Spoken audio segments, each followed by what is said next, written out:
Oi, o audiobook vai começar. Se você quiser nos ajudar neste projeto, por favor, entre em apoia.se/Carlos Eduardo Valente. A partir de R$5 você pode nos ajudar a trazer um conteúdo de mais qualidade para você. Você também pode se inscrever em nosso canal do YouTube e tornar-se membro para ter conteúdos inéditos antes de qualquer outra pessoa. Espero que gostem do que vão ouvir. Um grande abraço a todos. Use seu fone de ouvido para uma maior imersão. Do narrador Carlos Eduardo Valente. Contato carlão50@gmail.com.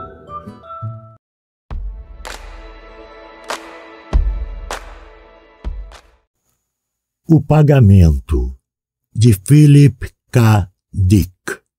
Edição de som, Domínio Público Audiolivros. Jaime Maciel. Parte 6. O Cassino. Ele encontrou Kelly e deu a ela o filme e tudo o que conseguira encontrar nos bolsos. Depois vestiu suas roupas de costume. Kelly levou-o até os limites de Stuartville, onde o deixou. Jennings viu o cruzador subir aos céus, seguindo para Nova York. Depois ele foi para a cidade e embarcou no foguete intermunicipal. Ele dormiu no voo, cercado por executivos que cochilavam. Quando acordou, o foguete estava descendo, aterrissando no enorme espaçoporto de Nova York. Jennings desembarcou, misturando-se ao fluxo de pessoas. Agora que estava de volta, havia o perigo de ser pego pela PS novamente. 2 oficiais de segurança com seus uniformes verdes observaram-no impassíveis enquanto ele tomava um táxi na estação do campo. O táxi levou-o ao trânsito no centro da cidade. Jennings limpou a testa. Essa foi por pouco. Agora era encontrar Kelly. Ele jantou num pequeno restaurante sentado no fundo, longe das janelas. Quando saiu, o sol estava começando a se pôr. Ele andou devagar pela calçada, absorto em pensamentos. Até agora tudo bem. Ele conseguira os documentos e o filme e escapara. As bugigangas haviam funcionado em todo o trajeto. Sem elas ele teria ficado indefeso. Apalpou o bolso. Restavam 2. A metade da ficha de pôquer denteada e o comprovante de depósito. Pegou o comprovante e examinou-o à luz tênue do entardecer. De repente notou algo. Estava datado de hoje. Ele alcançara o comprovante. Guardou-o e seguiu em frente. O que isso significava? Para que servia? Ele deu de ombros. Na devida hora saberia. E a metade da ficha de pôquer. Para que diabo seria aquilo? Não havia como saber. Fosse como fosse, estava certo que ele descobriria. Ele o ajudara até agora. Certamente não faltava muito. Jennings chegou ao prédio de Kelly e parou, olhando para cima. A luz do apartamento dela estava acesa. Ela estava de volta. Seu cruzador, pequeno e veloz, deixara o foguete intermunicipal para trás. Ele entrou no elevador e subiu ao andar dela. — Olá! Disse ele quando a porta se abriu. — Você está bem? — Claro. Posso entrar? Ele entrou. Kelly fechou a porta. — Estou feliz em vê-lo. A cidade está fervilhando de homens da PS, quase em toda a esquina, e as patrulhas. Eu sei. Vi algumas no espaço-porto. Jennings sentou-se no sofá. Mas é bom estar de volta. Fiquei com medo que parassem os voos intermunicipais e checassem os passageiros. Eles não têm motivos para supor que eu estaria vindo para a cidade. Não pensei nisso. Kelly sentou-se diante dele. Qual o próximo passo? Agora que você escapou com o material, o que vai fazer? Próximo passo é encontrar Hendrik e revelar a notícia para ele. A notícia de que a pessoa que escapou das instalações era eu. Ele sabe que alguém fugiu de lá, mas não sabe quem. Sem dúvida, supõe ter sido alguém da PS. Ele não poderia usar o espelho do tempo para descobrir? A expressão de Jennings ficou sombria. É mesmo. Não pensei nisso. Esfregou o queixo, franzindo a testa. Seja como for, estou com o material. Ou melhor, você está. Kelly fez que sim. Tá bem, seguimos com o nosso plano. Amanhã falamos com Hendrik. Nos encontraremos com ele aqui em Nova York. Pode ser que ele venha à sede?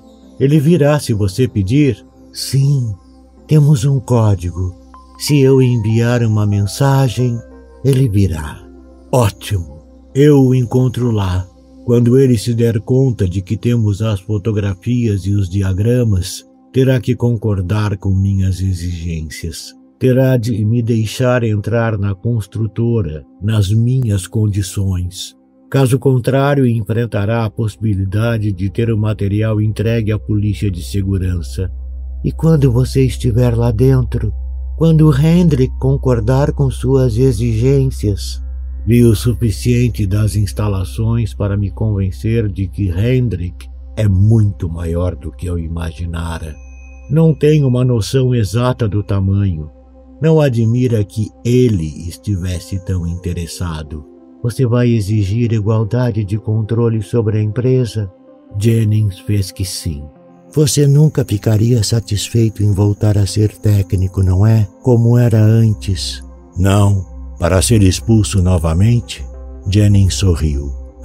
Seja como for, sei que ele planejava coisas melhores.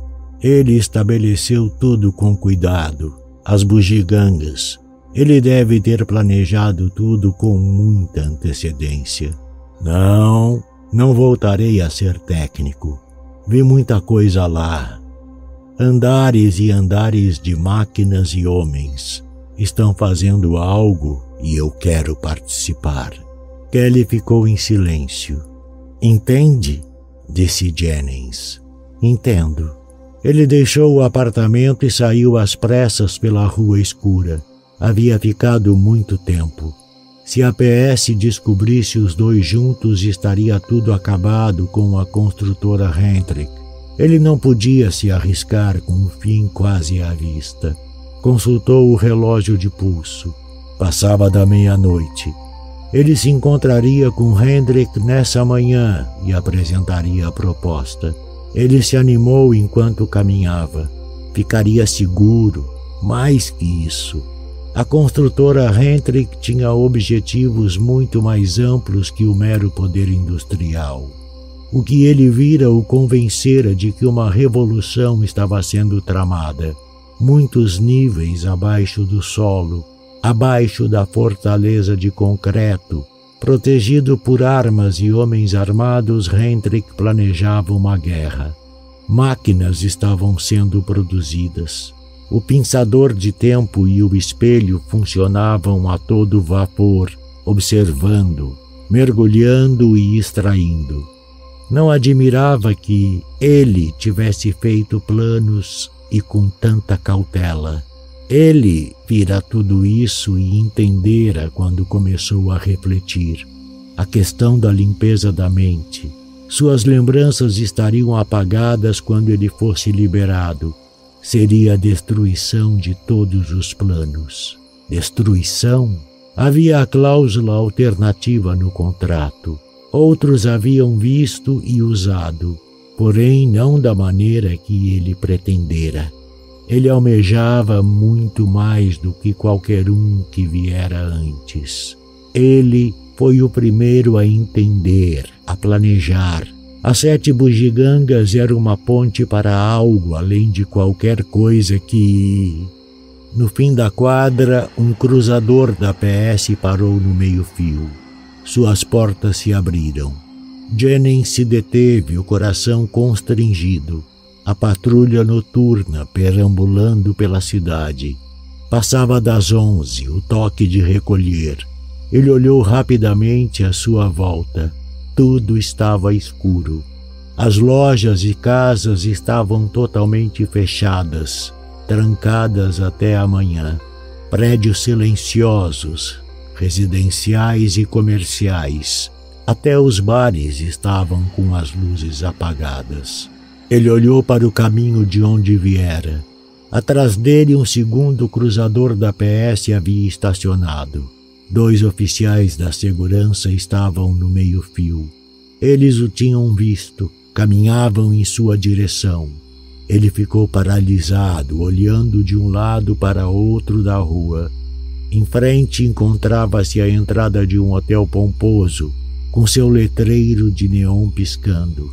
Ele começou a andar na direção do hotel, seus passos ecoando na calçada. — Pare! Gritou um dos homens da PS. — Volte aqui!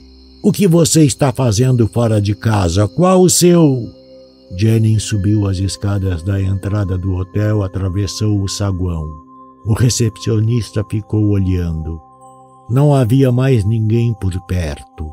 O salão estava deserto. Ele desanimou. Não tinha nenhuma chance. Começou a correr sem rumo, passando pela recepção por um corredor acarpetado. Talvez fosse dar em alguma saída de fundos. Atrás dele, os homens da PS já haviam entrado no saguão. Jennings virou à direita. Apareceram 2 homens bloqueando sua passagem. — Aonde está indo? Ele parou temeroso. — Deixe-me passar. Ele pôs a mão no casaco para pegar a Boris. Os homens reagiram de imediato. — Peguem-no! Os braços dele foram imobilizados nas laterais do corpo. Valentões profissionais. Era possível avistar luzes mais adiante. Luz e som. Alguma movimentação. Pessoas. — Está bem, disse um dos homens. Eles o arrastaram de volta pelo corredor na direção do saguão. Jennings debateu-se em vão. Ele entrara num beco sem saída. Valentões, uma espelunca. A cidade estava repleta deles, escondidos no escuro. O hotel luxuoso era a fachada. Eles o jogariam para fora nos braços da PS. Algumas pessoas se aproximavam pelos corredores. Um homem e uma mulher, pessoas mais velhas, bem vestidas. Olharam para Jennings com curiosidade, suspenso entre os 2 homens. De repente, Jennings entendeu. Foi tomado por uma onda de alívio. — Esperem! Ele disse com voz rouca. — Meu bolso! — Para com isso! Esperem! Vejam! Meu bolso direito! Vejam vocês mesmos! Ele relaxou aguardando. O valentão da direita colocou a mão cautelosamente dentro do bolso. Jennings sorriu. Acabou. Ele vira até mesmo isso. Não havia possibilidade de erro. Isso resolvia um problema. Onde ficar até a hora de encontrar-se com Hendrik? Poderia ficar ali. O valentão pegou a metade da ficha de pôquer, examinando sua extremidade denteada. Só um segundo. Ele tirou do próprio bolso uma ficha parecida presa a uma corrente de ouro. Juntou as extremidades. — Tudo bem? Disse Jennings. — Claro! Eles o soltaram. Ele limpou o casaco de modo automático. — Claro, senhor, desculpe. Ei, você deveria ter... Levem-me para os fundos, disse Jennings, limpando o rosto. Tem gente me procurando, não gostaria que me encontrassem. Claro, claro, claro. Eles o levaram de volta para a sala de apostas. A ficha pela metade transformara em vantagem o que poderia ter sido um desastre. uma casa de jogos e prostituição, uma das poucas instituições que a polícia deixava em paz. Ele estava seguro, não havia dúvidas. Restava apenas uma coisa: a luta contra Hendrik.